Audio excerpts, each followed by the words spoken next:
Bueno, en el marco de esta cumbre de la CELAC, vemos las fotos ahí. Llegó el recién estrenado, el recién asumido presidente Lula Inácio da Silva de Brasil a juntarse con Alberto Fernández, un presidente que está en bastantes problemas, a considerar por la situación no solamente el apoyo o el bajo apoyo que está teniendo la población, sino que la altísima inflación, el altísimo porcentaje de argentinos que están bajo la línea de la pobreza, el tremendo problema económico que está viviendo, más los problemas políticos internos de su propia coalición.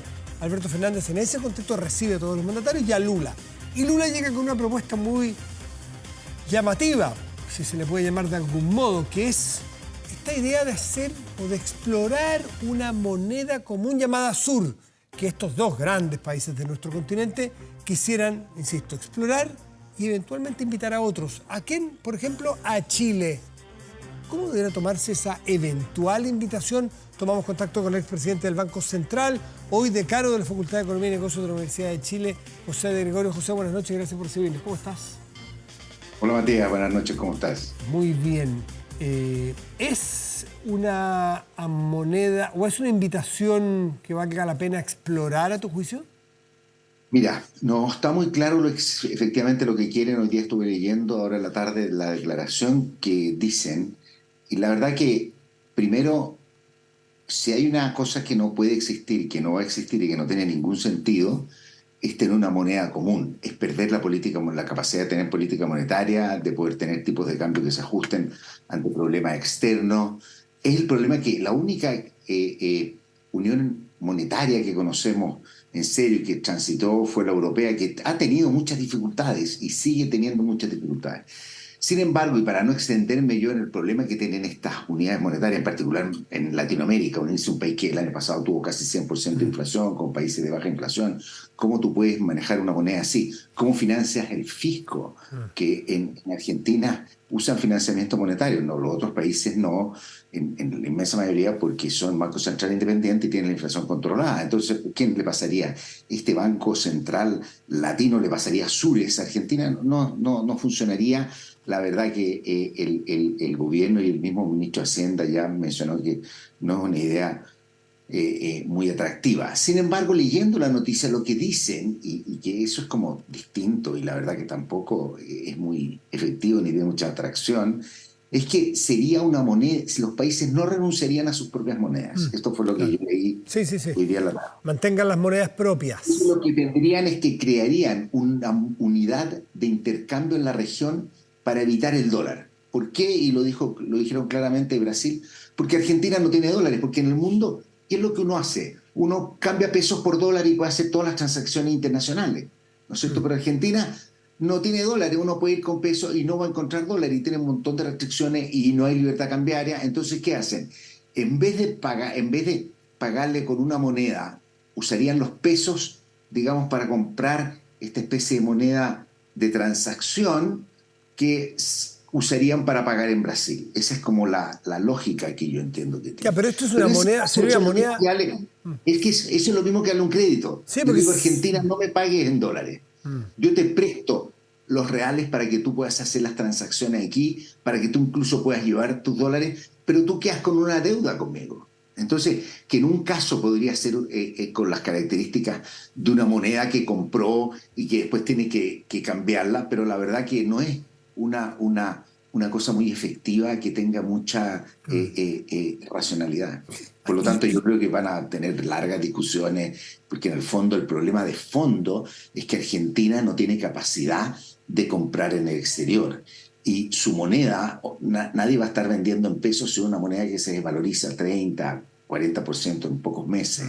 Entonces, no tienen una moneda. Y el problema de fondo de Argentina es que tiene una economía sin control inflacionario, y obviamente ese es el problema de fondo. No es que tengan una moneda y que inventemos nosotros unos papelitos para pasarnos entre nosotros y después intercambiarlo.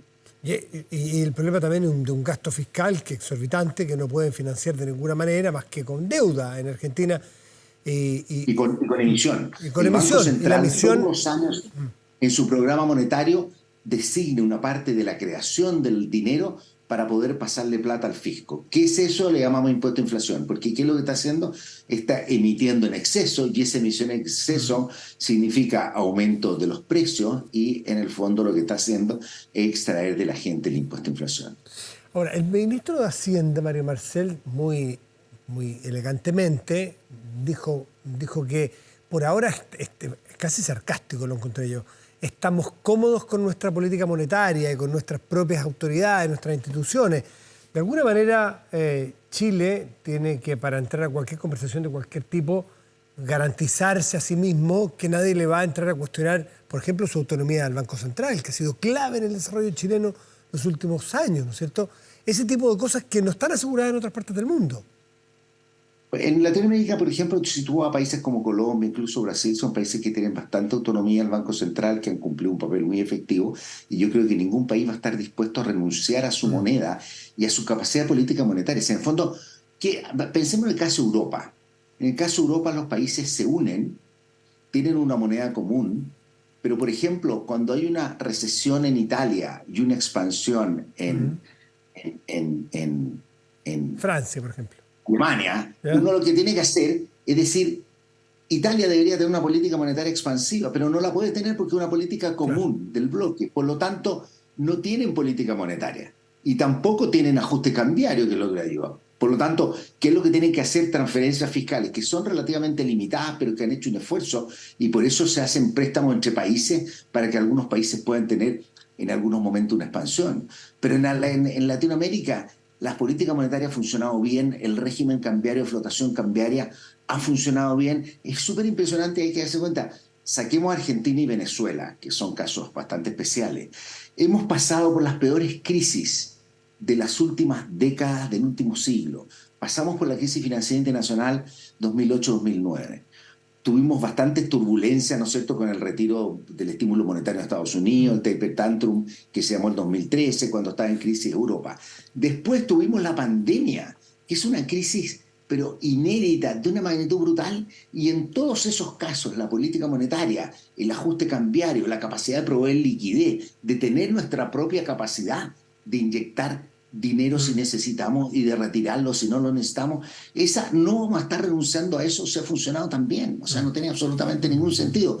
Y el único, lógico, uno podría decir, claro, a Argentina le conviene, le serviría, pero a Argentina le serviría simplemente para poder hacer transacciones internacionales. Y si uno quiere establecer mecanismos, se podrían establecer mecanismos de deuda con todos los riesgos que tiene la deuda argentina, que son muy buenos para no pagarla. Defaultearla, que se llama, le llaman ellos.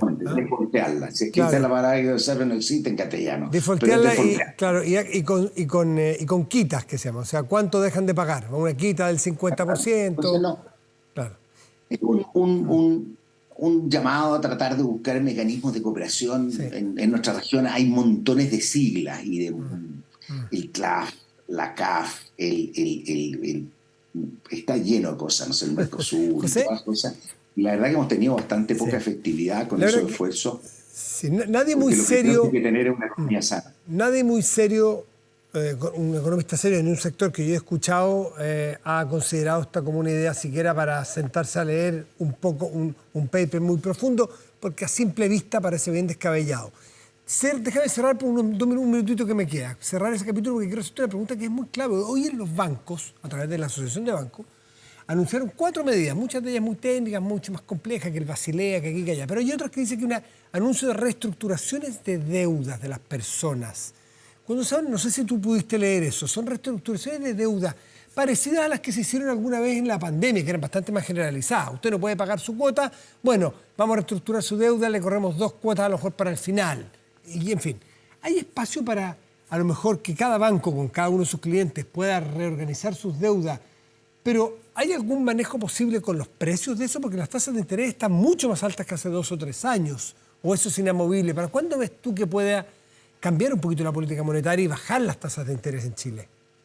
No conozco el detalle del tipo de reestructuración, y son cosas que hacen los bancos y deberían estar haciendo. Sí, les van a anunciar pronto.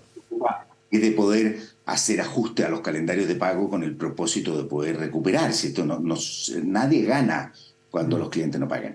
Ahora, obviamente las tasas en Chile hoy día son más altas. Hay dos fenómenos importantes. Primero, hay un fenómeno que tiene que ver con una cosa más estructural, que tenemos menor base de ahorro por los retiros de los fondos de pensiones. Pero también hay una cosa cíclica que tiene que ver con el Banco Central, que ha subido la tasa de manera muy importante para contener la inflación. ¿Y para qué? Para enfriar la economía lo suficiente, ¿no es cierto?, para que la inflación ceda. Y es mucho mejor que lo haga de manera anticipada que lo haga tarde, pues si lo hace tarde tiene que subir más la tasa y el ajuste es mucho más fuerte. Esto no es gratis. Y el Banco Central, yo creo que el Banco Central de Chile y los bancos centrales de América Latina fueron los primeros en empezar a subir la tasa, y parte de eso porque tenemos una bastante mala historia inflacionaria. Ahora, ¿qué es lo que uno debería prever? Y esta yo creo que estamos en un momento, un tremendo desafío, porque nosotros aplicamos una cosa que se llama esquemas de meta de inflación, que cuando la inflación está muy alta, apretamos, la inflación cae, son situaciones de boom, cuando la economía entra en un periodo recesivo, los precios empiezan a ceder, nosotros empezamos a soltar la política monetaria. Lo importante es, aquí es lo clave, cómo se devuelve la inflación. Y en eso no tenemos experiencia histórica donde todo el mundo está con inflaciones altas, nosotros están todos tratando de bajarla, hay bastante credibilidad, pero tenemos grados de incerteza. Todas las perspectivas son que este año en el mundo entero la inflación debería ceder.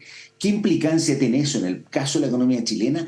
Que en la medida que nosotros ya hemos visto, salvo una sorpresa hace un par de meses, nosotros hemos visto, al menos cuando tú ves el gráfico, veo un pequeño descenso en la inflación. En la medida que este descenso se vaya manteniendo y vayamos teniendo la convicción de que es una cosa que viene persistente, hay espacio para que en los momentos que la economía se empiece a desacelerar, el Banco Central tenga espacio para apoyar con una política monetaria expansiva. Pero no se ve en el corto plazo ni en el mediano. No, se veía, pero la reducción ha sido un poquito más lenta. Se veía el primer trimestre de este año. Yo creo que probablemente hacia el segundo trimestre es un tema que se va a estar discutiendo, y es de esperar que sea la discusión con una inflación que está cediendo y que tiene tantos costos para la familia. Interesante, porque más allá de reestructurar deudas en plazos de pago, los precios de los créditos, que son las tasas de interés, es lo que seguramente la gente más se está fijando y que lo tenga más complicado.